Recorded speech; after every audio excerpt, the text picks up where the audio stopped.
Selamat pagi, perkenalkan nama saya Jenis dengan NRP 047 dan saya ingin membacakan tugas filsafat dan judul pengantar filsafat epistemologi. Kita semua memiliki banyak hal yang terjadi dalam pikiran kita, seperti keyakinan, hasrat, harapan, mimpi, gambar, imajiner, pengetahuan, cinta, dan benci. Untuk menyebutkan beberapa, pernahkah Anda mempertimbangkan sumbernya, bagaimana semua itu bisa menjadi bagian dari proses berpikir, bagaimana semua itu menjadi ide dalam pikiran kita, bagaimana filsuf mengaitkan sumber ide kita dengan indera, termasuk indera batin seperti emosi dan 5 indera luar seperti penglihatan, penciuman, pendengaran, pengecapan, dan sentuhan. Kita mungkin merasakan dunia secara langsung atau tidak langsung melalui pikiran orang lain. Beberapa filsuf bahkan mengklaim bahwa semua ide kita harus berasal dari indera kita. Klaim ini menyatakan bahwa masing-masing dari kita dilahirkan dengan pikiran yang seperti tabula rasa atau bahasa Latin untuk batu tulis kosong atau kertas kosong yang di atasnya tidak ada apapun yang tertulis dan kita dapat mengisinya melalui pengalaman saat kita terpapar oleh dunia. Pengetahuan yang bergantung pada pengalaman atau yang muncul setelah pengalaman disebut a posteriori, bahasa Latin untuk dari yang terakhir. Karena pengetahuan a posteriori bersifat empiris berdasarkan pengalaman, maka pandangan ini disebut empirisme. Yang berlawanan dengan empirisisme adalah rasionalisme, pandangan bahwa akal adalah sumber utama pengetahuan. Rasionalis mempromosikan pengetahuan matematis atau logis sebagai contoh paradigma. Pengetahuan seperti itu menurut mereka dapat ditangkap melalui akal semata, tanpa melibatkan indera secara langsung. Mereka berpendapat bahwa pengetahuan yang diakses melalui penalaran bersifat abadi, yaitu ia ada dan tidak berubah sepanjang masa lalu, sekarang, dan masa depan. Misalnya, 2 tambah 3 tetap 5. Kaum rasionalis terkesan dengan kepastian dan kejelasan pengetahuan yang diberikan oleh penalaran, dan mereka berpendapat bahwa metode ini juga harus diterapkan untuk memperoleh pengetahuan tentang dunia.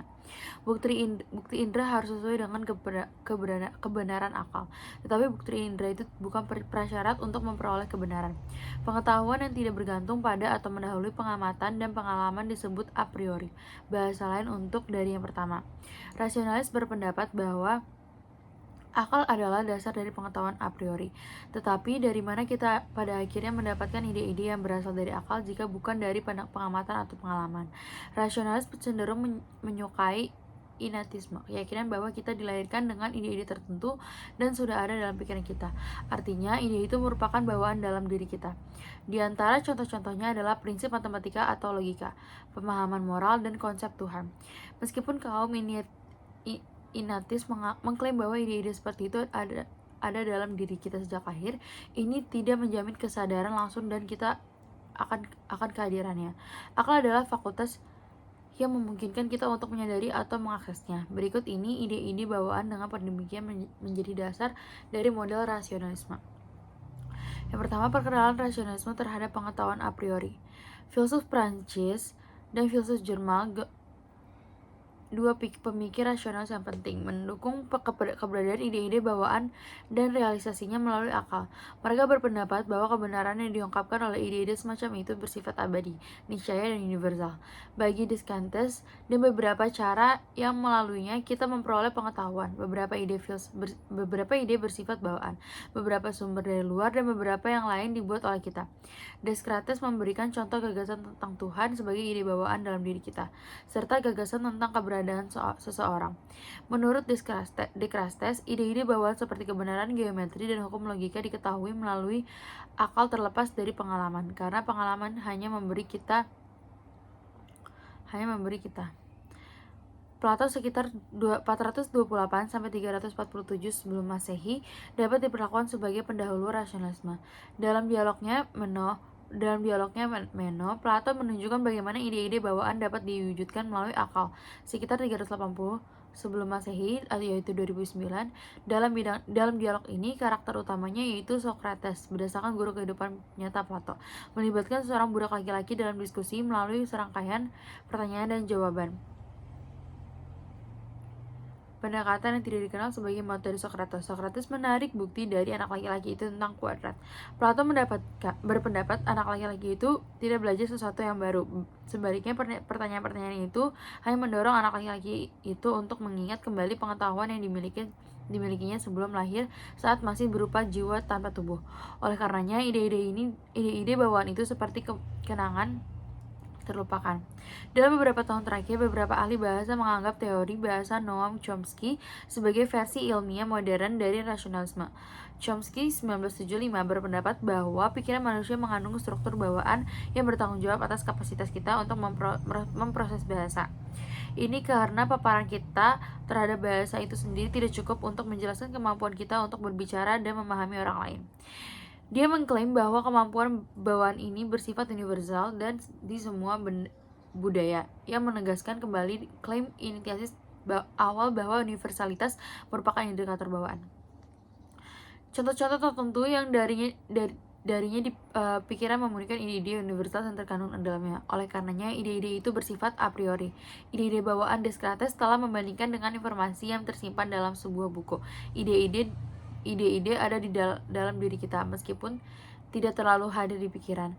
Begitu kita mulai membaca buku itu, isinya mengungkapkan mengungkapkan dirinya kepada kita, sama seperti penalaran mengungkapkan ide-ide bawaan kita kepada kita. Dengan kata lain, hanya melalui pembacaan yang cermat kita dapat memahami ide mana bersifat bawaan dan mana yang datang kepada kita di tempat lain. Leibniz menyebut ide bawaan sebagai prinsip, sebagaimana Descartes. Leibniz berpendapat bahwa prinsip-prinsip diakses oleh akal. Sifat universal dari kebenaran matematis, misalnya tidak diungkapkan oleh indera, adalah fakultas akal yang memperoleh kebenaran universal dari contoh-contoh individual. Leibniz berpendapat bahwa kumpulan contoh yang didasarkan pada indera tidak dapat membawa kita ke dalam kebenaran yang niscaya. Pada saat yang sama juga jelas bahwa kita dapat memahami banyak kebenaran yang niscaya seperti matematika. Oleh karena itu, pikiran adalah sumbernya, yang berarti kebenaran-kebenaran ini ada secara bawaan. Namun ide bawaan bukanlah pemikiran yang lengkap bagi Leibniz. Ia berpendapat bahwa pikiran kita terstruktur sedemikian rupa sehingga ide atau prinsip tertentu akan muncul pada kita begitu didorong oleh indera. Meskipun ide atau prinsip itu tidak berasal sebagai di posisi atau kecenderungan daripada sebagai pikiran sadar yang aktual. Menentang pengetahuan a priori dengan menolak ide bawaan. Klaim kaum empiris bahwa semua pengetahuan kita berasal dari pengalaman saat kontras dengan konsep ide bawaan. Bagi kaum empiris, semua pengetahuan bersifat a posteriori, artinya diperoleh melalui atau setelah pengalaman. John Locke, seorang filsuf empiris Inggris, mengadopsi dua pendekatan untuk mempertanyakan ide-ide bawaan sebagai dasar dan pengetahuan a priori. Pertama, ia menunjukkan bahwa ide-ide bawaan didasarkan pada klaim yang meragukan. Kedua, bersama dengan empirisme Skotlandia David Hume, Locke menunjukkan bagaimana empirisme mampu menawarkan teori pengetahuan yang lebih baik melalui pengetahuan a posteriori. Locke memulai dengan mempertanyakan sifat universal dari ide-ide bawaan. Dia menentang klaim bahwa ide bawaan hadir dalam diri kita semua dengan mencatat bahwa anak-anak yang cukup muda dan orang dewasa tanpa pendidikan yang diperlukan tidak memiliki konsep tentang Tuhan atau pengetahuan tentang prinsip-prinsip logika matematika. Oleh karena itu, tidak berdasar jika mengatakan bahwa ide bawaan bersifat universal. Melalui pengalaman dan pengamatan kita lah memperoleh ide-ide seperti itu. Artinya ide-ide itu bersifat a posteriori. Di sini Leibniz membela pandangan inatis dan keberadaan Locke dengan menunjukkan bagaimana anak-anak dan orang yang tidak memiliki pendidikan dan diperlakukan mampu menggunakan prinsip-prinsip logika dan matematika dalam kehidupan sehari-hari mereka tanpa memahami apa itu prinsip logika dan matematika atau tanpa mampu mengartikulasikannya dalam kata-kata. Seorang anak untuk menggunakan contoh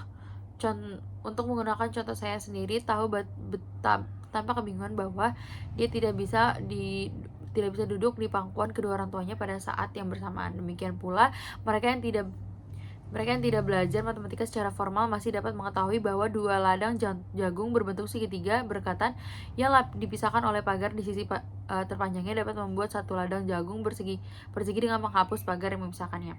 Terbukti seperti dikatakan Leibniz, prinsip umum logika dan matematika adalah bawaan. Tetapi ini tidak berarti bahwa semua ide bawaan diterima secara universal. Ada kemungkinan bahwa kita semua memiliki ide bawaan, namun beberapa dari kita tidak menyadarinya. Locke lebih lanjut berpendapat bagaimana tidak ada apa-apa di dalam pikiran yang tidak disadarinya. Memiliki ide bawaan tanpa menyadarinya bukanlah posisi yang layak bagi Locke. Sebuah ide harus dialami atau dipikirkan terlebih dahulu. Bagaimana ia bisa ada di dalam pikiran? Pada titik ini, Leibniz tidak setuju dengan Locke, adalah kemungkinan untuk memiliki banyak ide dalam pikiran tanpa menyadarinya. Misalnya, ada konsep lagu yang diputar di pasar tanpa menyadarinya secara sadar. Lagu itu tidak mudah diakses atau transparan dalam pikiran Anda, karena Anda tidak dapat mengingatnya, namun ia mungkin dapat dikenali setelah mendengarnya. Jadi ia pasti sudah ada dalam Anda di suatu tempat dalam arti tertentu. Demikian pula juga ide bisa dibawa ke pikiran tanpa Anda sadari. Kita dilahirkan dengan fasilitas untuk mewujudkan ide-ide bawaan ketika kondisi yang menguntungkan diperoleh di kemudian hari, seperti ide-ide keindahan, keadilan, dan kebenaran matematis. Jawaban Locke adalah bahwa realisasi ide atau kapasitas dalam situasi yang dapat berlaku untuk semua ide, bukan hanya ide konon bawaan. Ia menentang Ignatius untuk menghasilkan kriteria untuk membedakan ide bawaan dari yang bukan bawaan. Leibniz menanggapi dengan kriteria seperti berikut. Ide bawaan itu bersifat niscaya, sedangkan ide non-bawaan bersifat kontingen. Kita dapat membedakan keberadaan niscaya dan kebenaran yang bergantung pada fakta.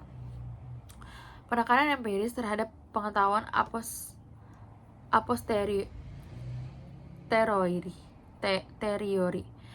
Locke mengklaim untuk menunjukkan bagaimana pikiran yang seperti tabula rasa saat lahir memperoleh pengetahuan bagi para empiris, pengalaman semata dan melengkapi pikiran kita dengan ide sederhana, yang merupakan elemen dasar pengetahuan. Setelah ditunjukkan bahwa semua ide dapat berasal dari pengalaman, akan berlebihan untuk menambahkan ide bawaan.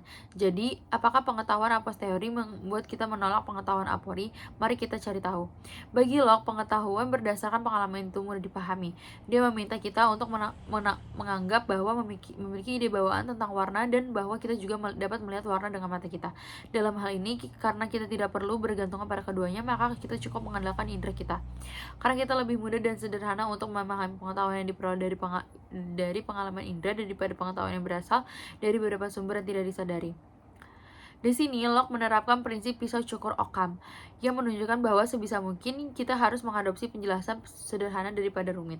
Penjelasan sederhana memiliki kelebihan berupa kurang rentan terhadap kesalahan dan lebih ramah terhadap pengujian daripada penjelasan yang rumit dan tidak menambah nilai penjelasan. Pertanyaan berikutnya adalah apakah pengetahuan a posteriori saja memberi kita pengetahuan yang memadai tentang dunia? Mari kita ambil contoh mengalami dan dengan demikian mengetahui bunga seperti mawar. Saat kita mengalami mawar, warna, tekstur, dan aromanya adalah khas dan ide-ide yang melalui kita menjadi dasar akan objeknya. Tetapi ketika kita tidak mengalami atau merasakan bunga mawar, kita masih bisa memikirkannya. Kita juga dapat mengenalinya saat berikutnya kita melihat bunga tersebut dan mempertahankan keyakinan bahwa bunga itu berbau manis, indah untuk dilihat, dan lembut untuk disentuh.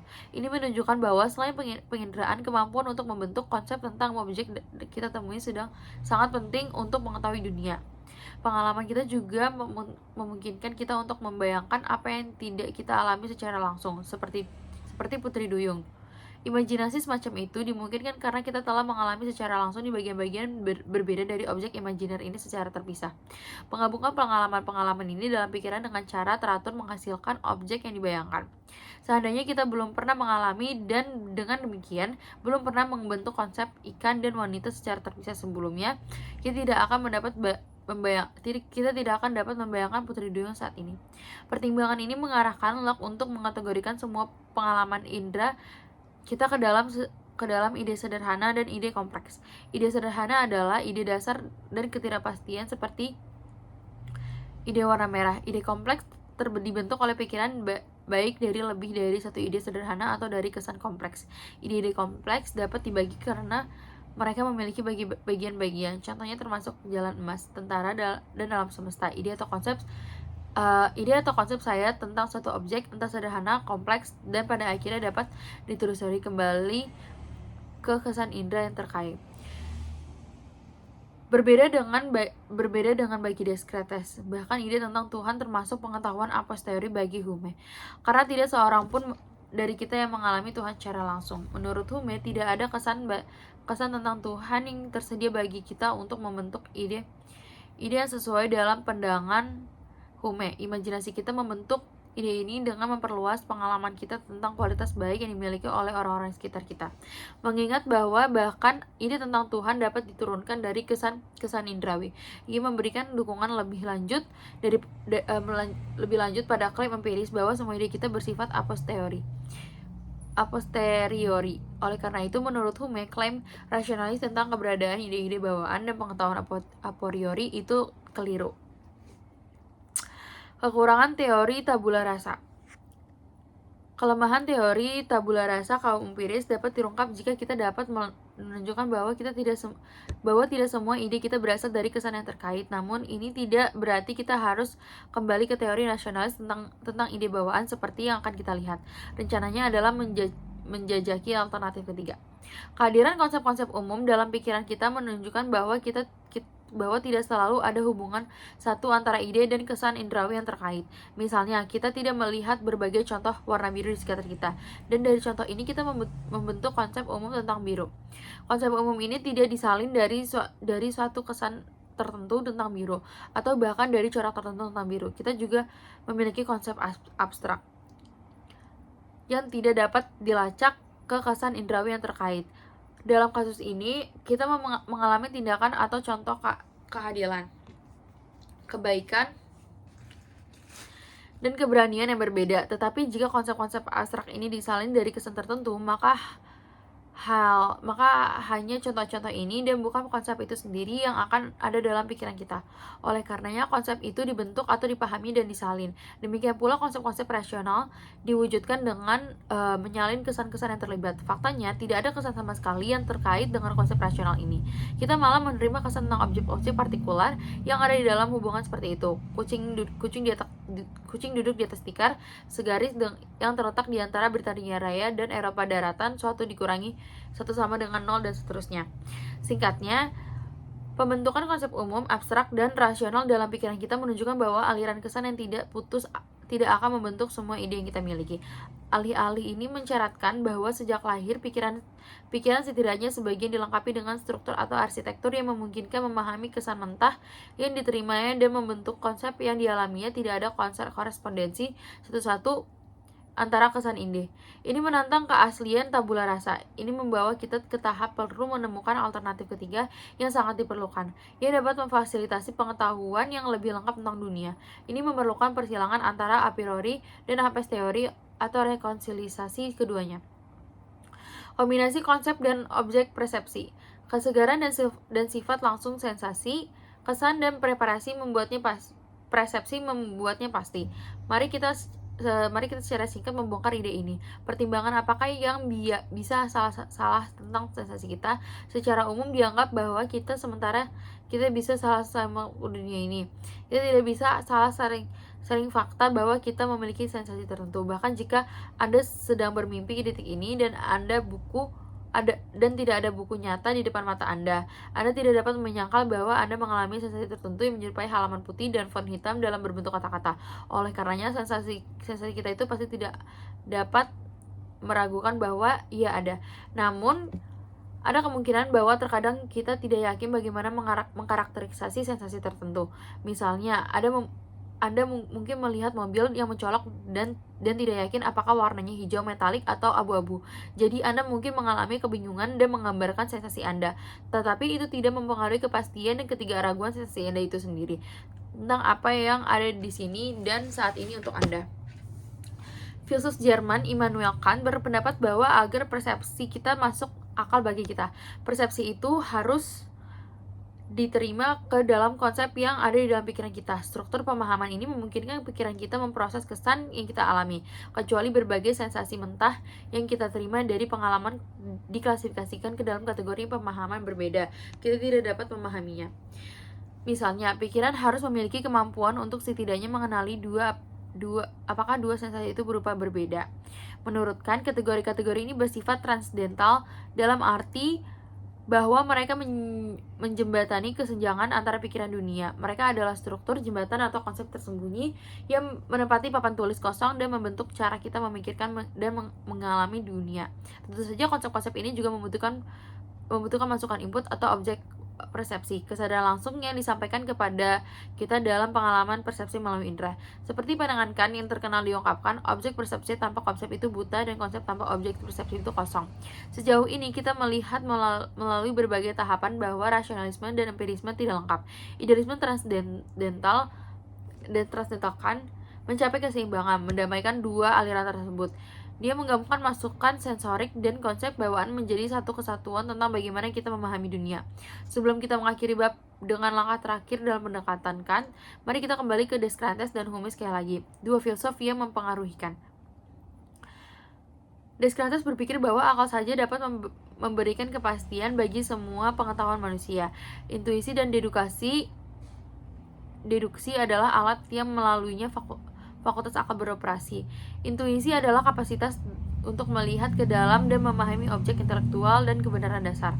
Sebagai orang ahli geometri, Descartes berpikir bahwa deduksi harus digunakan untuk memperoleh pengetahuan tentang dunia, dimulai dengan masukan ide-ide yang jelas dan terpilah-pilah.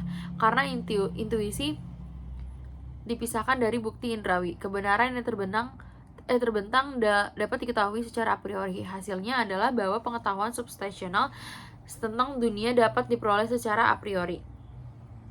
Menurut Hume, ada dua cara yang di dalamnya penalaran bertujuan untuk mendapatkan pengetahuan tentang dunia, melalui hubungan ide-ide melalui materi fakta. Bagian Hume berpikir bahwa metode deduksi membangun hubungan ini ide-ide yang telah diperoleh melalui pengalaman. Hubungan ide-ide ini adalah jenis kebenaran yang kita temukan dalam logika dan matematika. Mereka itu benar-benar menurut definisinya. Kebenaran seperti itu bersifat niscaya atau pasti. Mereka juga dikenal secara a priori karena mereka tidak bergantung pada bagaimana dunia ini ada. Karena alasan ini, hubungan ide dan deduksi tidak menghasilkan pengetahuan baru dan substansif tentang dunia. Pengetahuan yang mereka berikan sudah dipahami oleh kita. Bahkan jika pemahaman kita hanya tersirat dalam premis-premis argumen deduktif yang kesimpulannya membuatnya eksplisit. Materi fakta bagi Hume didasarkan pada pengamatan dan pengalaman. Beberapa di antaranya adalah generalisasi yang diperoleh dengan induksi atas contoh-contoh tertentu. Kebenaran induktif tidak pasti. Ia paling mengetok hanya mungkin karena ia bergantung pada bagaimana dunia ini ada. Misalnya, sejauh ini kita tidak memiliki pengalaman tentang panas dari api, tetapi kita tidak dapat memastikan bahwa ini juga akan terjadi besok.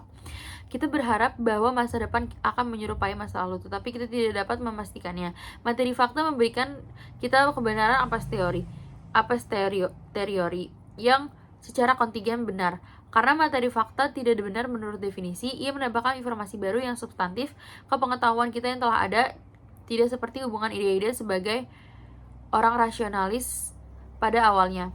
Kan dipengaruhi oleh pembagian pengetahuan yang dibuat oleh Hume ini, hanya kombinasi pengalaman yang dapat memberi kita pengetahuan memadai menurut Kant. Dia mulai dengan memberikan penjelasan tentang hubungan ide yang dia sebut dengan kebenaran analitik.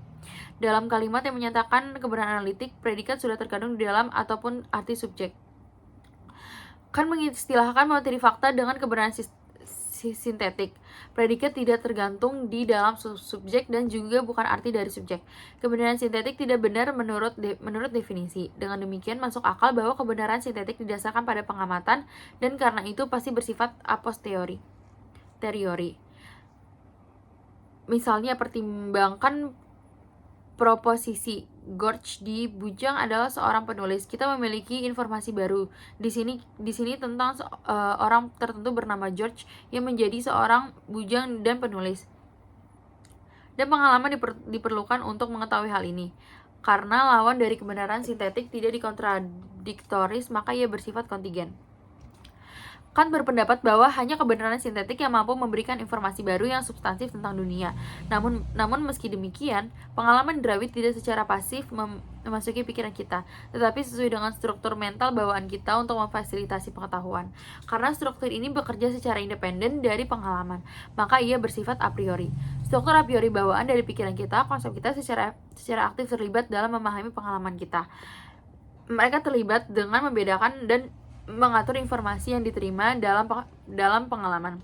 Tetapi sekali lagi, kemampuan untuk melakukan aktivitas ini mengandaikan bahwa dunia itu sendiri yang memberi kita informasi dan konsep. konsep terstruktur dengan cara memungkinkan keterpahaman atau intelligibility. Cara-cara tertentu dunia yang terstruktur ruang dan hubungan sebab akibatnya, misalnya menghasilkan kebenaran substantif tentang realitas. Kebenaran ini berlaku bukan hanya karena makna, kata, atau bentuk logis dari kalimat. Ia bersifat sintetik dan karena kita sampai pada hasil ini melalui refleksi a priori, kan berpendapat bahwa kita memiliki pengetahuan sintetik a priori tentang dunia. Kategori pengetahuan yang sebelum tidak dikenal sekarang ditambahkan ke kategori standar pengetahuan sintetik a posteriori dan analitik a priori. Masih ada pernyataan tentang bagaimana konsep kita membedakan dan mengatur informasi yang diterima dari indera. Tujuan ini dicapai melalui tindakan sintesis. Yang kan maksud sebagai sintesis adalah tindakan menempatkan representasi yang berbeda bersama-sama dan menangkap apa yang bermacam-macam di dalamnya dalam satu kognisi.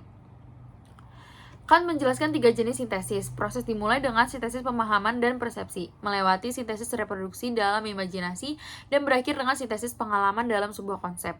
Bagi Kant, pemahaman dalam persepsi melibatkan penempatan objek dalam ruang dan waktu. Sintesis reproduksi dalam imajinasi terdiri dari penghubung berbagai elemen dalam pikiran kita untuk membentuk sebuah gambar. Dan sintesis pengenalan dalam suatu konsep membutuhkan memori pengalaman masa lalu serta menggali hubungannya dengan pengalaman sekarang. Dengan mengakui bahwa pengalaman masa lalu dan masa kini mengacu pada objek yang sama, kita membentuk konsep tentangnya. Mengenali sesuatu sebagai suatu kesatuan objek di bawah suatu konsep berarti melekatkan makna pada persepsi. Ketertarikan makna inilah yang disebutkan sebagai apresepsi. Apresepsi adalah titik persatuan dari diri dan dunia. Bagi Kant, kemungkinan apresepsi membutuhkan 2 jenis kesatuan. Pertama, berbagai data yang diterima dalam pengalaman itu sendiri harus mempresentasikan subjek yang sama yang memungkinkan data untuk digabungkan dan disatukan. Kedua, data harus digabungkan dan disatukan oleh diri yang bersatu atau disebutkan sebagai kesatuan kesadaran atau kesatuan persepsi. Kant menyimpulkan bahwa karena kesatuan seperti itu, kita semua sama-sama mampu memahami objek publik yang sama dengan cara seragam berdasarkan pengalaman pribadi kita masing-masing. Artinya kita berada dalam kesepakatan tak terucapkan mengenai dunia yang mandiri dan pikiran tempat kita hidup yang difasilitasi oleh pengalaman subjektif kita, terapi diatur oleh struktur mental bawaan yang diberikan kepada kita oleh dunia. Singkatnya teorikan memungkinkan berbagai pengetahuan sintetik tentang realitas objektif. Sebagai kesimpulan, dengan mempertimbangkan perdebatan antara rasionalis dan empiris yang berpuncak pada sintetiskan, bab ini telah menjelaskan masalah bagaimana kita mencapai pengetahuan substantif. Kontak 1. Revolusi Kopernikan Kant dalam epistemologi. Dalam Critical of Pure Reason-nya, Kant merangkum epistemologinya dengan menarik analogi revolusi Kopernikus. Matematikawan dan astronom Polandia abad ke-16. Sampai sekarang diasumsikan bahwa semua kognisi kita harus sesuai dengan objek, tetapi semua upaya untuk menemukan sesuatu tentang objek secara a priori melalui konsep-konsep yang tidak memperluas kognisi kita dalam asumsi ini tidak menghasilkan apa-apa. Oleh karena itu, mari kita coba sekali lagi apakah kita tidak melangkah lebih maju terkait masalah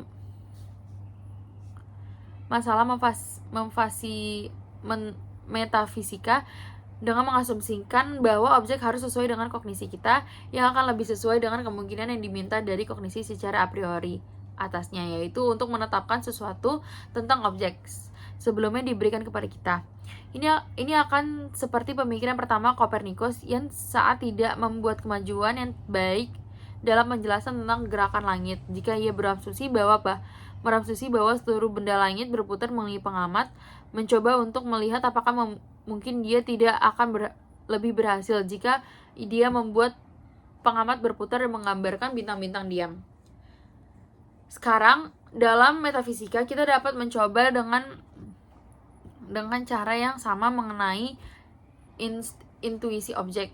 Jika intuisi harus sesuai dengan konstitusi objek, maka saya tidak tahu bagaimana kita dapat mengetahui apapun tentang objek secara a priori. Tetapi objek sesuai dengan konstitusi fakultas intuisi kita, maka saya dapat mempresentasikan kemungkinan ini dengan sangat baik untuk diri saya sendiri. Namun karena saya tidak bisa berhenti dengan intuisi ini, jika intuisi itu ingin menjadi kognisi, tetapi kita harus merujuknya sebagai representasi untuk sesuatu sebagai objeknya dan menentukan objek ini melaluinya. Saya dapat mengasumsikannya entah bahwa konsep yang melaluinya saya membawa penentuan ini juga sesuai dengan objek. Dan kemudian saya sekali lagi dalam kesulitan yang sama tentang bagaimana saya bisa tahu apapun tentang objek itu secara a priori, atau hanya berasumsi bahwa objek atau hal yang sama, yaitu saya berasumsi bahwa objek atau hal yang sama yaitu pengalaman yang dialaminya objek itu dapat dikenali. Itu sesuai dengan konsep-konsep tersebut. Dalam hal ini saya segera melihat jalan keluar yang lebih mudah dari kesulitan. Karena pengalaman itu sendiri adalah semacam kognisi yang membutuhkan pemahaman yang aturannya harus saya mengasumsikan dalam diri saya sebelum objek apapun diberikan kepada saya. Karena bersifatnya a priori, yaitu aturan yang diabstraksikan dalam konsep secara a priori, yang dengannya semua objek pengalaman harus sesuai, dan dengannya semua objek itu harus setuju. Pernyataan-pernyataan untuk direnungkan. Yang pertama, mengingat asumsi bahwa proporsi di bawah ini diketahui benar, beri label masing-masing sebagai 1 analitik atau sintetik, 2 niscaya atau kontingen, 3 a priori atau a priori. Jika ada yang bisa diperdebatkan, nyatakanlah pendapat Anda dan jelaskan Anda. Yang pertama, semua segitiga memiliki 3 sisi. Gambar yang tergambar dari papan adalah segitiga. Jika gambar papan tulis adalah segitiga, maka gambar tersebut memiliki 3 sisi. Tidak benar bahwa 1 tambah 2 sama dengan 5. Beberapa